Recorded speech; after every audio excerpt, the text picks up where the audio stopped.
Assalamualaikum warahmatullahi wabarakatuh. Selamat pagi anak-anak. Jumpa kembali dengan pelajaran IPA. Pada pertemuan kali ini kita akan mempelajari sistem gerak pada manusia. Dalam kegiatan belajar ini akan dibahas sistem gerak pada manusia dan kelainan-kelainan atau gangguan yang terjadi pada sistem gerak manusia. Perhatikan gambar rangka berikut. Fungsi rangka adalah 1. Untuk memberi bentuk tubuh, 2. Melindungi organ dan bagian-bagian atau jaringan tubuh yang lunak, 3. Menegakkan tubuh, 4. Tempat melekatnya otot-otot rangka, 5. Sebagai alat gerak pasif, 6. Sebagai tempat produksi sel-sel darah merah atau hematopoiesis, dan yang ketujuh berfungsi sebagai tempat cadangan kalsium dan fosfat. Bentuk-bentuk tulang. Yang pertama, tulang pipa. Ciri-ciri tulang pipa yaitu panjang, berongga seperti pipa atau tabung. Contohnya ada pada tulang paha dan tulang lengan. Bentuk tulang yang kedua yaitu tulang pipih. Ciri-ciri dari tulang pipih, bentuknya pipih atau gepeng, seperti lempeng, contohnya ada pada tulang pembentuk kepala. Yang ketiga, tulang pendek. Ciri-ciri dari tulang pendek yaitu bentuknya pendek, berbentuk kubus atau tidak beraturan, contohnya pada ruas tulang belakang. Jenis-jenis tulang. Jenis tulang dibedakan menjadi 2, yaitu tulang rawan, kartilago, dan tulang keras, osteon. Tulang rawan, kartilago dibedakan menjadi 3, yaitu ada tulang rawan elastis, tulang rawan fibrosa, dan tulang rawan hyalin. Sedangkan tulang keras atau osteon dibedakan menjadi 2, ada tulang kompak dan tulang spon. Kita bahas yang pertama, tulang rawan elastis. Ciri-cirinya bersifat lentur, matriks mengandung serat elastis yang bercabang-cabang, contohnya ada di epiglottis dan bagian luar telinga. Tulang rawan yang kedua yaitu tulang rawan fibrosa. Ciri-cirinya bersifat kurang lentur, matriks mengandung serat kolagen tidak teratur, contohnya terletak pada antar ruas tulang belakang. Yang ketiga, tulang rawan hyalin. Ciri-ciri dari tulang rawan hyalin yaitu tulang ini merupakan tulang rawan yang terbanyak. Kemudian mempunyai matriks homogen, halus dan transparan. Contohnya adalah terdapat pada cincin trakea, cuping hidung, persendian, serta antara tulang rusuk dan tulang dada. Perhatikan gambar berikut. Berikut adalah tulang penyusun kepala. Yang pertama, tulang dahi, tulang ubun-ubun, tulang kepala belakang. Kemudian ada tulang pelipis, tulang pipi, dan tulang air mata. Gambar berikutnya adalah tulang rahang atas, tulang rahang bawah, dan ada tulang hidung. Anak-anak, tulang penyusun rangka badan yang ada pada tubuh kita yaitu terdiri atas tulang belakang, tulang dada dan rusuk, tulang panggul, dan tulang bahu. Untuk tulang belakang, ini dibedakan menjadi beberapa ruas bagian, yaitu 7 ruas tulang leher, 12 ruas tulang punggung, 5 ruas tulang pinggang, 5 ruas tulang kelangkang, dan 4 ruas tulang ekor. Adapun tulang dada dan rusuk, ini ada yang namanya tulang dada hulu, tulang dada bagian badan, dan tulang dada taju pedang. Adapun untuk pembagian rusuk akan diterangkan berikutnya. Kemudian, tulang panggul ini terdiri dari tulang usus, tulang kemaluan, dan tulang duduk. Adapun tulang bahu terdiri atas tulang selangka dan tulang belikat.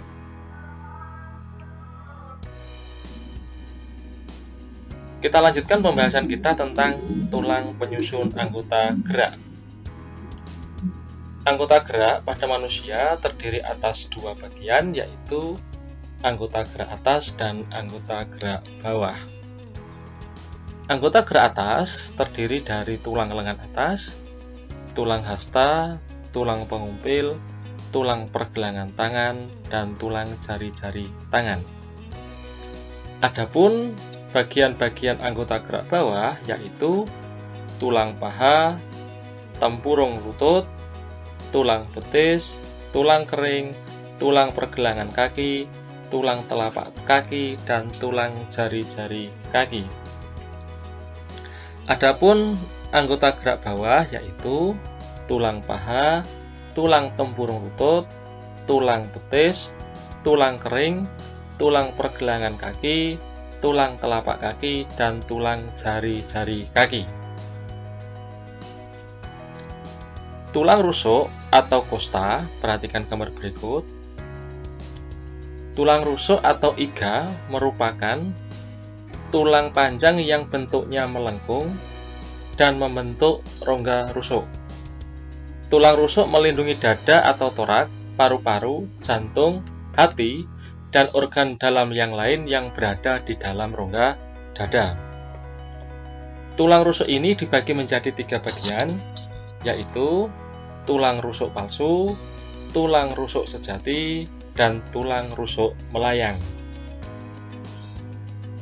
Penjelasan dari ketiga tulang rusuk tersebut adalah sebagai berikut. Perhatikan gambarnya, anak-anak. Pada gambar tulang rusuk ini bisa diberi penjelasan bahwasannya tulang rusuk yang dimiliki oleh manusia itu yang pertama ada yang namanya tulang rusuk sejati. Tulang rusuk sejati jumlahnya ada 14 buah atau 7 pasang. Kita hitung mulai dari atas 1, 2, 3, 4, 5, 6, 7 kanan dan kiri berarti ada 14 buah atau 7 pasang. Tulang rusuk ini berada di bagian belakang yang berhubungan langsung dengan ruas tulang belakang, sementara ujung depannya berhubungan dengan bagian tulang dada dengan perantara dibantu tulang rawan. Yang kedua, ada yang namanya tulang rusuk palsu. Gambarnya yang ini. Ya, yang ditunjuk ini dengan anak panah. Tulang rusuk palsu jumlahnya ada 6 buah, 3 di kanan, 3 di kiri, atau berjumlah 3 pasang. Tulang rusuk ini memiliki ukuran sangat pendek dibanding tulang rusuk sejati. Tulang ini berhubungan langsung dengan ruas tulang belakang, sedangkan ketiga ujung tulang depan disatukan oleh tulang rawan kemudian melekat pada satu titik di tulang dada. Yang terakhir, tulang rusuk melayang. Tulang rusuk melayang jumlahnya ada 4 buah, 1, 2, 3, 4, kanan kiri, atau berjumlah 2 pasang. Tulang rusuk ini sama seperti tulang sejati, terletak di bagian paling belakang yang berhubungan dengan bagian ruas tulang belakang, namun ujung depannya bebas atau tidak terhubung dengan bagian tulang yang lainnya. Jadi dikatakan melayang karena memang bagian depan tidak terhubung dengan tulang rusuk yang lainnya. Berikutnya kita bahas tentang hubungan antar tulang. Hubungan antar tulang kita sebut dengan istilah artikulasi. Hubungan antar tulang yang memungkinkan pergerakan disebut dengan persendian. Pembentukan sendi dimulai dari perbesaran kartilago, kedua ujungnya dibungkus oleh jaringan ikat yang disebut dengan kartilago artikulasi. Kedua ujung kartilago membentuk sel-sel tulang ke arah dalam, dan kedua ujung tulang dan kartilago artikulasi dibungkus oleh membran sinovial, di mana membran ini menghasilkan minyak sinovial atau pelumas bagi tulang. Jadi anak-anak bisa melihat gambar yang ada di sini. Bagaimana yang atas ini adalah tulang atas, tulang bawah, kemudian ada rongga sendi berisi cairan sinovial, kemudian ada tulang rawan persendian, dan ada membran sinovial, serta ada mangkok sendinya. Ini adalah struktur sendi. Kita lanjutkan pembahasan kita di macam-macam sendi. Sendi dibedakan menjadi 3, yaitu yang pertama ada sendi mati, sinartrosis, yang kedua sendi kaku, yang ketiga sendi gerak. Kita bahas yang pertama. Sendi mati atau sinartrosis merupakan hubungan antar tulang yang dihubungkan oleh serabut jaringan ikat sehingga tidak dapat digerakkan. Contoh dari sendi mati adalah hubungan antar tulang tengkorak yang ada di kepala kita. Yang kedua, sendi kaku atau amfiartrosis. Sendi kaku merupakan hubungan antar tulang yang dihubungkan oleh kartilago, memungkinkan gerakan secara terbatas. Contoh dari sendi kaku, misalnya sendi antar ruas tulang belakang, kemudian yang kedua, sendi antara tulang betis dan tulang kering. Sendi yang ketiga yaitu sendi gerak atau diartrosis. Sendi gerak merupakan sendi yang tidak dihubungkan oleh jaringan ikat. Artinya, tulang dapat bergerak bebas. Sendi gerak ini tersusun atas mangkok sendi, bonggol sendi, pembungkus sendi atau ligamen, dan cairan sendi, cairan sinovial yang tadi fungsinya untuk apa? Yaitu untuk melumaskan sendi. Sendi gerak sendiri, diartrosis, dibagi menjadi 4 macam, yaitu ada sendi engsel, sendi peluru, sendi pelana, dan sendi putar. Kita bahas sendi engsel terlebih dahulu. Sendi engsel adalah sendi yang salah satu tulangnya hanya dapat digerakkan ke satu arah. Jadi, seperti kita ketika membuka jendela atau membuka pintu, hanya satu arah.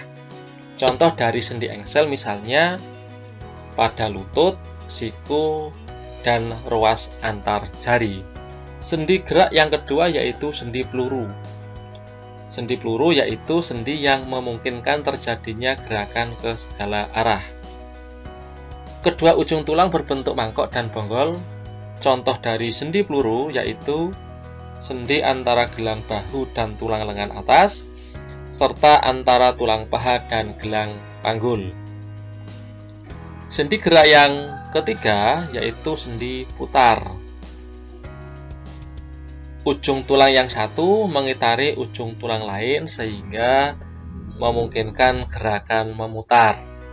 Contoh dari sendi putar yaitu sendi antara tulang atlas dan tulang leher sehingga kepala bisa berputar ke arah kiri dan ke arah kanan.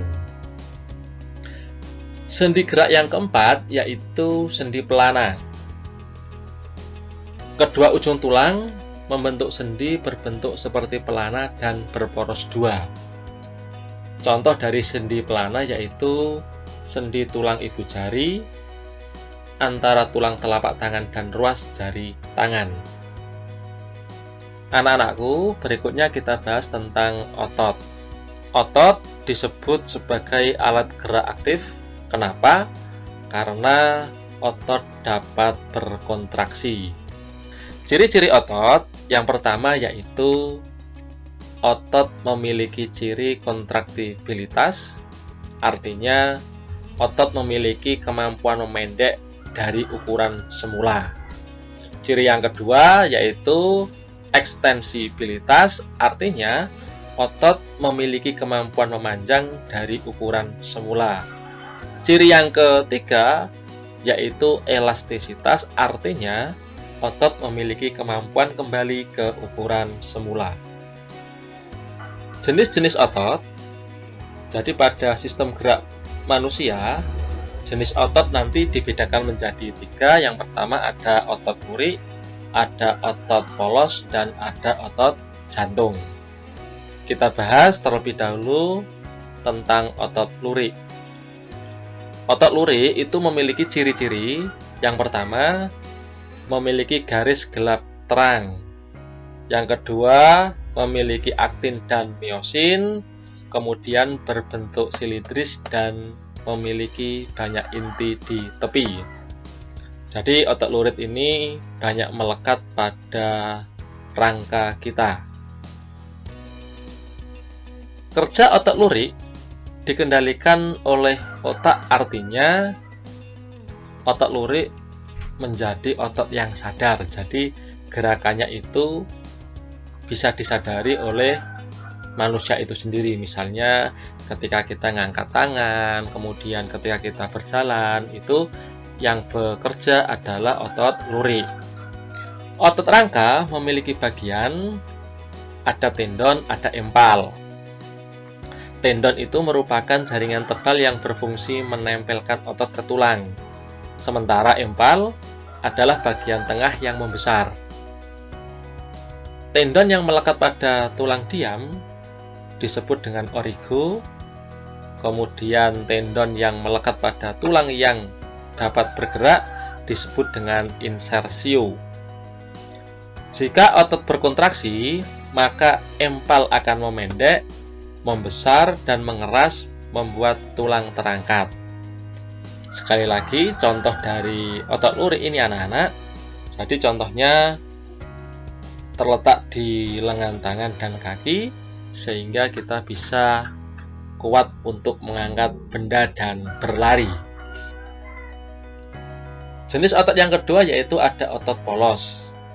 Ciri-ciri dari otot polos yaitu berinti 1, berbentuk gelendong dengan kedua ujung meruncing, bekerja secara tidak sadar atau otonom, kemudian gerakannya lambat, tidak cepat lelah. Contoh dari otot polos bisa kita temui pada organ-organ dalam tubuh, misalnya pada sistem pencernaan, kelamin, ekskresi, dan pembuluh darah. Jenis otot yang ketiga yaitu ada otot jantung. Ciri-ciri dari otot jantung yaitu berinti banyak di tengah, terletak di jantung, berbentuk serabut lurik bercabang, bekerja secara otonom. Berikutnya adalah sifat kerja otot. 1. Antagonis. Antagonis artinya kerja dua otot yang saling berlawanan, ada kontraksi dan relaksasi. Beberapa contoh antara lain fleksi dan ekstensi, gerak membengkokkan dan meluruskan. Contohnya sendi siku dan lutut. Yang kedua, abduksi dan adduksi, gerak menjauhi dan mendekati badan. Contohnya sendi lengan atas dan sendi paha. Yang ketiga, pronasi dan supinasi, gerakan menelungkup dan menengadah. Contohnya membalikkan telapak tangan. Yang keempat, depresi dan elevasi, yaitu gerakan ke bawah dan ke atas. Contohnya gerakan kepala menunduk dan menengadah. Sifat kerja otot yang kedua yaitu sinergis. Artinya dari sinergis yaitu kerja dua otot yang saling bekerja sama. Contohnya otot pronator teres dan pronator quadratus yang menimbulkan gerakan menelungkup dan menengadah pada telapak tangan. Jadi pronator teres dan pronator quadratus inilah yang berfungsi untuk menggerakkan tangan kita bisa menelungkup dan menengadah. Anak-anak bisa mempraktekkan. Kita lanjutkan materi berikutnya, yaitu gangguan dan kelainan rangka dan otot. Yang pertama, gangguan dan kelainan tulang. Ada skoliosis. Apa skoliosis itu? Tulang belakang bagian punggung membengkok ke kiri atau ke kanan.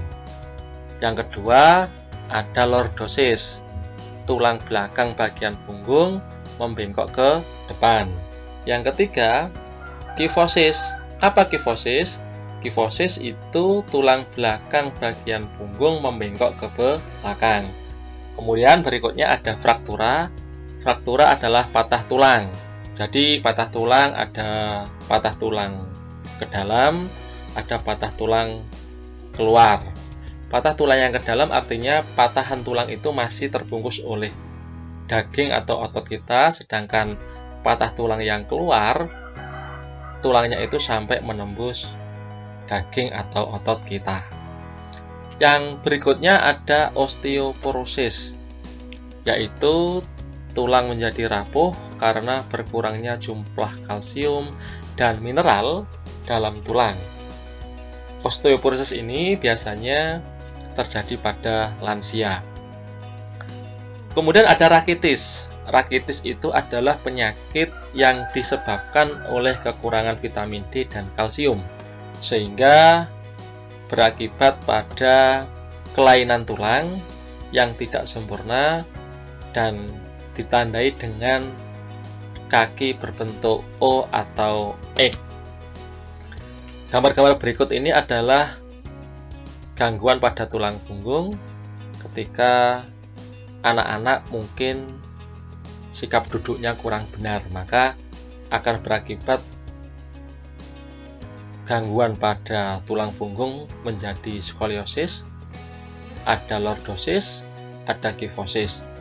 Oleh karena itu, anak-anak ketika belajar silakan ambil sikap duduk yang benar, tegak lurus seperti gambar yang keempat ini. Yang kedua, gangguan dan kelainan persendian. Apa saja gangguan dan kelainan persendian? Yang pertama, ada artritis eksudatif, yaitu radang atau iritasi pada sendi yang menyebabkan sendi terinfeksi atau bernanah. Yang kedua, ada artritis sika, yaitu radang sendi yang menyebabkan cairan sendi menjadi kering karena kehilangan cairan sinovial. Yang ketiga, ada dislokasi, bergesernya sendi dari kedudukan semula karena jaringan ligamennya sobek. Kemudian yang keempat, ada terkilir, tertariknya ligamen ke posisi yang tidak sesuai, tetapi sendi tidak bergeser. Kemudian yang terakhir ada yang namanya ankilosis. Apa ankilosis? Yaitu persendian seolah-olah menyatu sehingga tidak dapat digerakkan. Yang ketiga yaitu gangguan dan kelainan otot. Yang pertama, atrofi.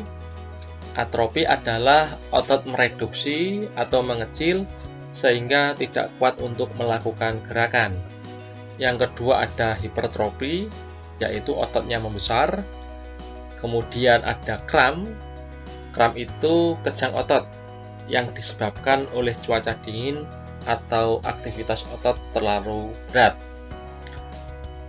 Berikutnya yang keempat yaitu ada tetanus. Penyakit tetanus disebabkan oleh Clostridium tetani dengan gejala otot terus-menerus berkontraksi. Kemudian ada miastenia gravis. Apa itu? Miastenia gravis adalah otot melemah secara bertahap sehingga menyebabkan kelumpuhan bahkan kematian. Anak-anakku semua, jadi sistem gerak kita itu perlu dijaga. Bagaimana upaya kita untuk menjaga sistem gerak yang kita miliki? Salah satunya anak-anak bisa berjemur di bawah sinar matahari pada waktu pagi hari. Kemudian upaya yang kedua, anak-anak bisa meningkatkan konsumsi makanan yang banyak mengandung kalsium, misalnya susu, kubis, brokoli, dan ikan salmon.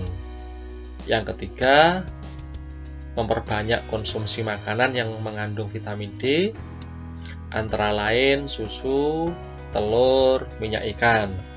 Kemudian yang keempat, upaya kita adalah menghindari kebiasaan duduk yang salah. Kemudian, anak-anak juga harus melakukan olahraga secara teratur, serta melakukan aktivitas fisik yang cukup setiap hari dalam rangka untuk memperkuat tulang dan mencegah pengerupusan tulang. Selamat belajar, tetap semangat. Saya akhiri, Assalamualaikum warahmatullahi wabarakatuh.